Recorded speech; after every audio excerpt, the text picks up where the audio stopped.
social worker from Bhateri, Rajasthan village. She worked under a social development at rural level, which was about to stop child marriage in a village, and this social program was administered by the Rajasthan state government. Bhavri Devi tried to stop the marriage of the Ramkaran Gujar's daughter, who was merely less than 1 year old, that is, she was an infant only. As a part of her duty, Bhavri Devi tried to terminate the marriage of her infant daughter. Even of her vengeful efforts to stop the marriage, it happened, but Bhavri Devi was not excused or pardoned for her this fault. She was exposed to or put forward to social punishment. September 1992, she was being gang raped by Ramkaran Gujars and his 5 friends in front of her husband. Sir, the police had attempted to play all dirty tricks to prevent her from filing any complaint, due to which there was a delay in the investigation, as well as medical examination, which were deferred for 52 hours, only to find that no reference of rape was mentioned in the report. The male doctor at a normal primary health center declined to survey her, and the doctor at Jaipur only made confirmation of her age without any recommendation of her being raped in her medical report. At police station 2, she was being continuously taunted by the woman countable for the whole of the midnight. In past midnight, she was being asked by the policeman to leave her lehenga as the evidence of that incident and go back to her place. After that, she was only left with the blood-stained dhoti of her husband to wrap her body, as a result of which they had to spend their whole night in that police station. Unfortunately, the accused were acquitted by a trial court. Sir, a PIL and writ petition seeking the writ of mandamus was filed under Article 32 of Constitution by the Visaka group comprised of various women's rights activists, NGOs and other social workers. They put forwarded their allegation argument that the indecent acts of sexual harassment of women at workplace violated the fundamental rights under Article 14, right to equality, Article 15, right to non-discrimination, Article 19, subclause 1G, right to practice one profession, Article 21, right to life.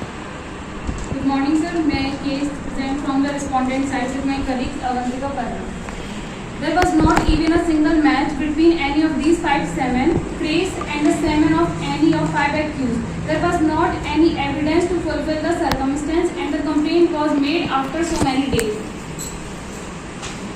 And there was no specific legislation in place at the time directly addressed sexual harassment in the workplace. They might have contend that the absence of such legislation meant that there was no legal grounds for the court for intervention. Violation of rights in the gender does not come under the sexual harassment in workplace, nor does it discriminate between any male and female.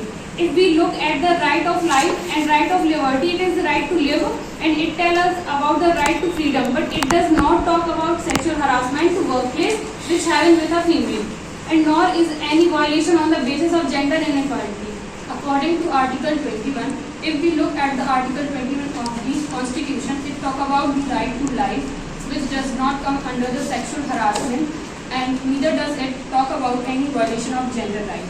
And according to Article 40, discrimination between gender has been mentioned, but there has been no violation of gender right anywhere in it. International law, according to international law, the court cannot apply any international law to fulfill its legislation needs unless it interprets something correctly, and if that law is not applicable in India to be applied in its legislation, the court could not apply to international law in the absence of applicable measurements under the existing law. The employer responsibility and liability. The liability and responsibility are the two sides of the same coin. The liability and responsibility are seen in general ways, but the employer fulfills his responsibility towards the employee, but till some time the employee does not, nor to be fulfill his or her liability and put false allegation on the employer. Till sometime, employer is also responsible for his or her mistake. Sir, Gabri Devi was not only the only woman upon whom such a horrific crime was inflicted. There were many women who did not come forward due to societal pressure and shame. The complainant presents that while women make an official complaint, no substantive redress is available to them because India does not have any formal law or regulation on offence such as abuse of women at workplace. The petitioner argued the court to argue the government of India to refer article of international convention and frame certain guidelines that would govern issues like gender equality and harassment of women at workplace. Here are some relating case law. State of UP versus Pradeep Tandon. Reservation of seat for the students of rural area. In the case, the state of the central government and the rule that giving reserved place to the student from rural place is unconstitutional. It cannot be supported by Article 50. And the harassment versus state of Uttar Pradesh. AIR 1963. The court adopt a wider meaning of personal liberty and include of all the rights rules are given under section 19(1). The petitioner also relied on the case Minister for Immigration and Ethnic Affairs versus Stowe. It was held in this case that in case where in a Lucana in the law or in case there is an absence of certain law in regards to a legal issue, then the court can refer the international conventions to the extent that they are not inconsistent with the fundamental rights of the people. Relevant cases: Priyanka Gandhi versus Union of India, 1978. In this landmark judgment, the Supreme Court held that right to life and personal liberty under Article 21 is not limited to mere animal existence as well as human, but includes the right to live with dignity, and it is no fear and justice and reasonable and correctness. Another case, Olga Tellis versus Bombay Municipal Corporation. In this case, court recognized the right to livelihood as an integral part of the right to life. When under the Article 21, it held that eviction of the pavement dweller without providing alternative arrangements would violate their right to life and personal liberty. Sir, the petitioner also relied on the case of Neelavati Vedra versus State of Odisha, where the court held referred to a provision in the ICCPR to support its view. An enforceable right to compensation is not aligned to the concept of enforcement of a guaranteed right.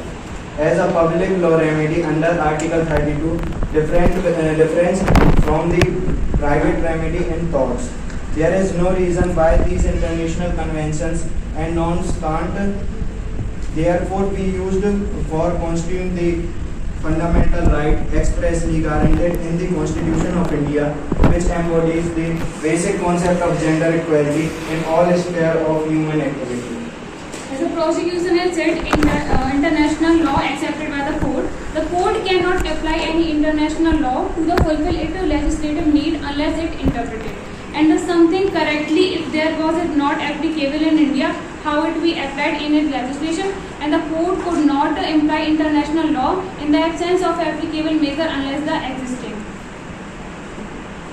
Santa Kumar versus Council of Scientific and Industrial Research and Others, 2018. In this case, court had implied that as long as the physical touch or approach is met in the course of sexually suggestive behavior, it constitutes sexual harassment even if unwanted. A simple incidental touch would not constitute sexual harassment even if the occupation in question was derogatory in nature. It would not meet the criteria for sexual harassment in this case. Another case, Air India versus Nargis Mirza, 1978. Air India, a state-owned company, required female flight attendant to refer under these three circumstances upon reaching 35 years of age, upon getting married, upon first pregnancy. The same rules were not applicable to male attendants. the court struck the rules down, holding that these requirements constituted officially arbitrariness and hostile discrimination in violation of Article 40. Sir, in the last, the petitioner brought the attention of the Honorable Court to the loophole that the legislation has regarding the provision of a safe working environment for women. They requested that the Honorable Court to frame guidelines for preventing sexual harassment at workplace or pass any other judgment as it deemed fit in the interest of equity, justice and good conduct.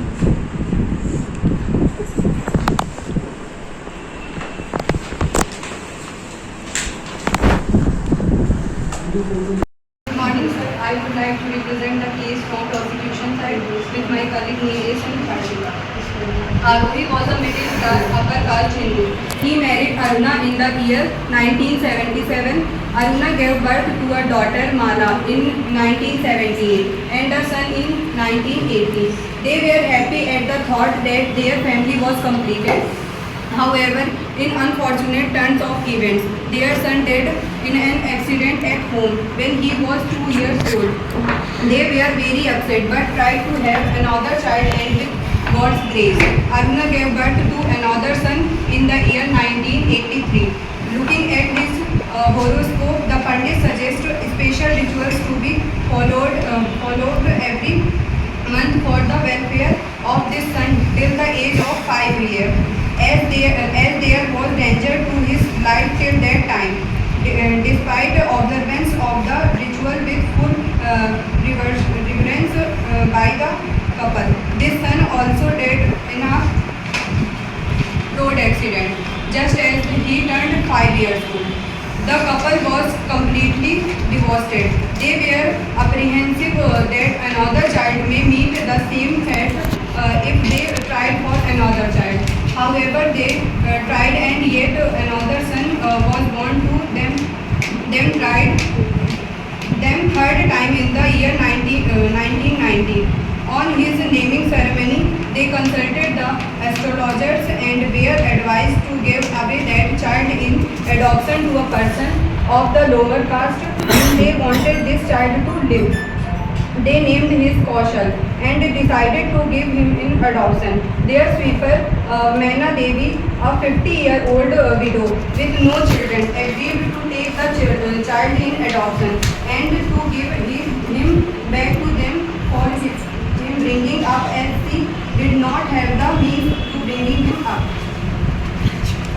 In a formal ceremony, Kaushal was given to Maina Devi by Aruni and Aruna and was taken by Maina Devi. Thereafter, she gave him back to the couple for bringing him up on her behalf. Maina Devi kept visiting them regularly and gave something for Kaushal every month till he was 10 years old when she died. In the meanwhile, in the year 1994, another son was born to Arohi and Aruna and he was named Balraj. The fact of adoption of Kaushal was created by Arohi and Aruna as a formality to save his life and he was brought up by Arohi and Aruna. As their sons with Mala and Balraj, Arohi died in this state in the year 2012. Aruna decided to divide the property in 4 equal shares, one each for herself, Mala, Kaushal and Balraj.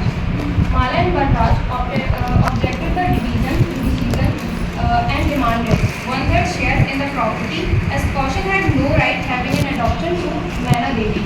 Aruna's pleased that the adoption was a myth ritual carried out on the device of the astrologer to save Kaushal's life, but without any intention actually to give him up. Had no effect on them. They maintained the adoption was legal and complete. When Kaushal was given and taken an adoption without free will, unable to resolve their dispute, Mala and Balraj filed a suit for division of property and declaration that Kaushal was not an heir to any property of Arohi in the sense of a will. Sir, the lower court decreed in favor of the plaintiff. Aruna and Kaushal filed an appeal against the order asking for an equal share to Kaushal in the suit property being the natural born son. they pleaded that the adoption was not valid in the absence of the intention to really give him in adoption. Alternatively, they pleaded that the adoption was valid as Aruna's consent was petited have been given under mistaken belief that it was a religious ceremony aimed at saving the life of her son. In addition, it was submitted that an adoption that put the child in situation of deprivation can't be held valid and binding, being contrary to the principle of best interest of the children. Good morning, sir. I am Monica presenting the respondent scientific colleagues Manvi and Anji.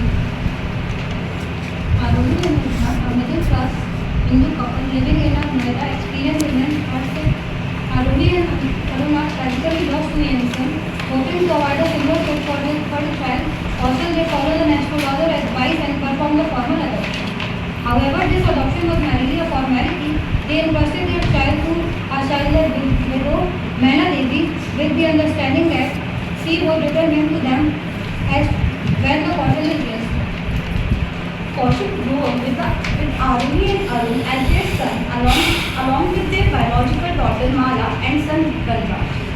When Aruni died without a will, Aruna divided the property equally between herself, Mala, Banraj and Kaushik.